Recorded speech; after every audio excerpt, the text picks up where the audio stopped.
ఓం శ్రీమాత్రే నమః.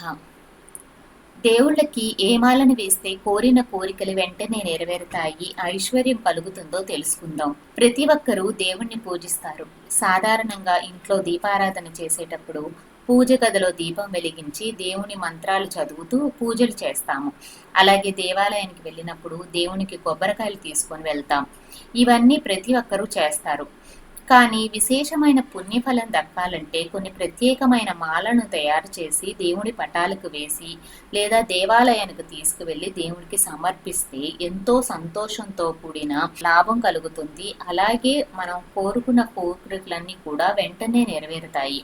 దైవానుగ్రహం సులభంగా పొందాలి అనుకునేవారు దేవునికి ఎలాంటి మాలలు సమర్పించాలి, ఏ మాలను సమర్పిస్తే ఎటువంటి శుభ ప్రయోజనాలు కలుగుతాయి అనే విషయం గురించి ఈ వీడియోలో మనం తెలుసుకుందాం.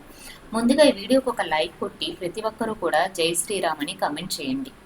మనకు ఏ కష్టం వచ్చినా ముందుగా వెంకటేశ్వర స్వామిని వేడుకుంటాము.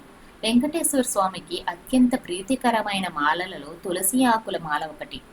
తులసిని లక్ష్మీదేవి స్వరూపంగా భావిస్తారు. కాబట్టి తులసిమాలను విష్ణుమూర్తికి సమర్పిస్తే విష్ణువుతో పాటు లక్ష్మీదేవి అనుగ్రహం కూడా లభిస్తుంది. ఇంట్లో దీపారాధన చేసేటప్పుడు తులసి ఆకుల మాలను కట్టి విష్ణుమూర్తి పటానికి వేసి నమస్కారం చేసుకోండి. అలాగే వెంకటేశ్వర స్వామి ఆలయానికి వెళ్ళినప్పుడు కొబ్బరికాయతో పాటు తులసి మాలను తీసుకెళ్ళండి. అదేవిధంగా తామరపూల మాలను విష్ణుమూర్తికి సమర్పిస్తే విపరీతమైన ధనప్రాప్తి అలాగే అష్టైశ్వర్యాలు సిద్ధిస్తాయని నమ్మకం. మల్లెపూల సువాసనతో కూడి ఉంటాయి కాబట్టి మల్లెపూల మాలను విష్ణుమూర్తికి సమర్పిస్తే మానసిక ప్రశాంతత కలుగుతుంది. అలాగే కుటుంబంలో సుఖశాంతులు విరుస్తాయి. ఇక అనారోగ్య సమస్యలతో బాధపడేవారు చామంతి పూల మాలను కట్టి విష్ణుమూర్తికి సమర్పించండి. మీ కుటుంబం మొత్తానికి కూడా దీర్ఘ ఆయుష్ ప్రాప్తి కలుగుతుంది.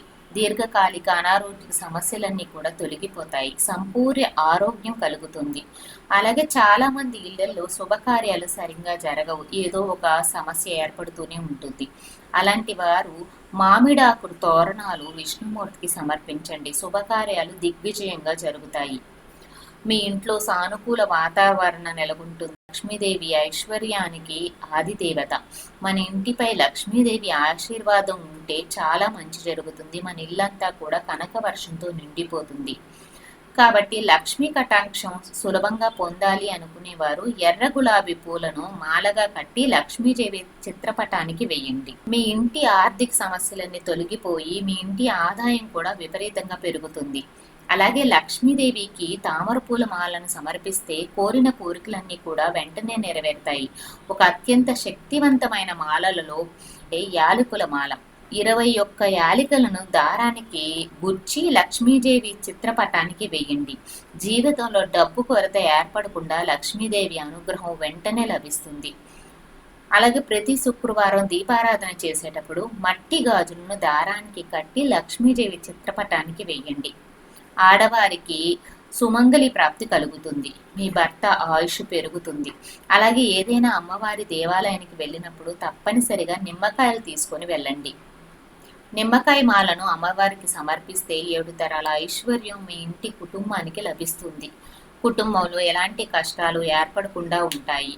ఎర్రమందారం, గులాబీ పూలు ఇలాంటి పూలతో లక్ష్మీదేవిని పూజ చేస్తే విపరీతమైన ధనాకర్షణ సంపద పెరుగుతుంది. అలాగే వ్యాపారంలో లాభాలు చేకూరుతాయి.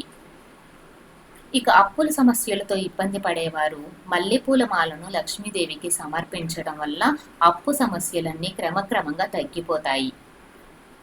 లక్ష్మీదేవికి తులసి మాలను కూడా సమర్పిస్తే తెలిసి తెలియక చేసిన పాపాలన్నీ కూడా నశించి ఐశ్వర్యంతో పాటు ఆయురారోగ్యాలు కలుగుతాయి.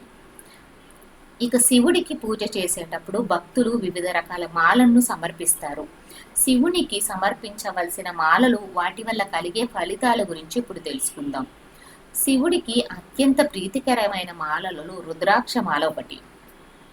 శివుడు కన్నీటి బిందువు నుంచి రుద్రాక్షలు ఉద్భవించాయి.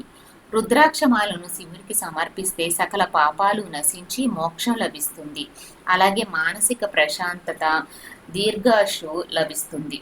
శివుని పూజలో తప్పనిసరిగా బిల్వపత్రాలు ఉండాలి. బిల్వపత్రాలు త్రిమూర్తుల స్వరూపంగా భావిస్తాం. కాబట్టి శివునికి బిల్వపత్రాలు సమర్పిస్తే కోరిన కోరికలు నెరవేరుతాయి. జీవితాంతం భోగభాగ్యాలు కలుగుతాయి. దరిద్రం తొలగిపోయి మీ సంపద వృద్ధి చెందుతుంది. జిల్లేడు పూలు, శివునికి ఇష్టమైన జిల్లేడు పూలతో శివుని పూజిస్తే మీ కుటుంబ ఆరోగ్యం చాలా బాగా ఉంటుంది. అలాగే ఐశ్వర్యంతో పాటు ఆయుష్ కూడా పెరుగుతుంది. ఇక శివునికి అత్యంత ప్రీతికరమైన వాటిల్లో ఉమ్మెత్తు పువ్వు ఒకటి. ఉమ్మెత్తు పువ్వులతో శివుణ్ణి పూజిస్తే శత్రువులపై విజయం సాధిస్తారు. నందివర్ధన పుష్పాలు, శివునికి ప్రీతికరమైన నందివర్ధన పుష్పాలను శివునికి సమర్పిస్తే వైవాహిక జీవితంలో సుఖ సంతోషాలు కలుగుతాయి. అలాగే సంతానం లేని వారికి సంతాన ప్రాప్తి కలుగుతుంది. ఇక జాతకంలో దోషాలు ఉన్నవారు, జాతక దోషాల వల్ల ఇబ్బంది పడేవారు, శని దోషాలతో బాధపడేవారు జమ్మి చెట్టు ఆకులను మాలలుగా కట్టి శివునికి సమర్పించాలి. జాతక దోషాలన్నీ కూడా తొలగిపోయి సుఖ సంతోషాలు లభిస్తాయి. గరికకు కూడా చాలా ప్రాధాన్యత ఉంది.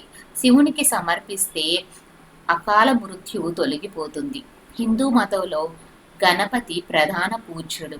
సకల శుభకార్యాలకు కూడా ఆయనే మొదటి దేవుడుగా గణపతిని మనం ఆరాధిస్తాము. గణపతికి సమర్పించాల్సిన మాలలు, వాటి వల్ల కలిగే ఫలితాల గురించి ఇప్పుడు తెలుసుకుందాం. గణపతికి అత్యంత ప్రీతికరమైన గరిక మాల 21 గరిక పోచలను మాలగా కట్టి వినాయకుడికి సమర్పిస్తే ఆ గణపతి వెంటనే కోరిన కోరికలను తక్షణమే నెరవేరుస్తాడు. అలాగే దీర్ఘాయుషువు, ఆరోగ్యము, ఐశ్వర్యము లభిస్తాయి. గణపతికి అత్యంత ఇష్టమైన పూలలో ఎర్రటి మందార పూలు ఒకటి. కాబట్టి మందార పూలను గణపతికి సమర్పిస్తే డబ్బు కష్టాలన్నీ వెంటనే తొలగిపోయి, అలాగే వ్యాపారం చేసే వాళ్ళకి ఆర్థిక లాభాలు కలుగుతాయి. జాజి పూలు సువాసనభరితంగా ఉంటాయి. జాజి పూలను గణపతికి సమర్పిస్తే కుటుంబంలో గొడవలు ఏర్పడకుండా కుటుంబం అంతా కూడా సుఖ సంతోషాలతో జీవిస్తారు. అలాగే మీకు కష్టాలుంటే వెంటనే తొలగిపోయి కోరిన కోరికలన్నీ కూడా నెరవేరాలంటే ఆంజనేయ స్వామికి వడమాలను సమర్పించండి. అలాగే శనగలు నానబెట్టి 108 శనగలను దారంగా గుచ్చి ఆంజనేయ స్వామికి సమర్పిస్తే జాతక దోషాలు తొలగిపోయి విపరీతమైన అదృష్టం కలుగుతుంది. అదేవిధంగా తమలపాకుల మాలను ఆంజనేయ స్వామికి సమర్పిస్తే మీ పనుల్లో ఎటువంటి ఆటంకాలు ఏర్పడకుండా ప్రతి పనిలో విజయం సాధిస్తారు. ఈ వీడియో కనుక మీకు ఉపయోగపడినట్లయితే తప్పకుండా ఈ వీడియోకి ఒక లైక్ చేయండి. అలాగే నా ఛానల్ని సబ్స్క్రైబ్ చేసుకోండి. జై శ్రీకృష్ణ, జై శ్రీరామ్. ధన్యవాదాలు.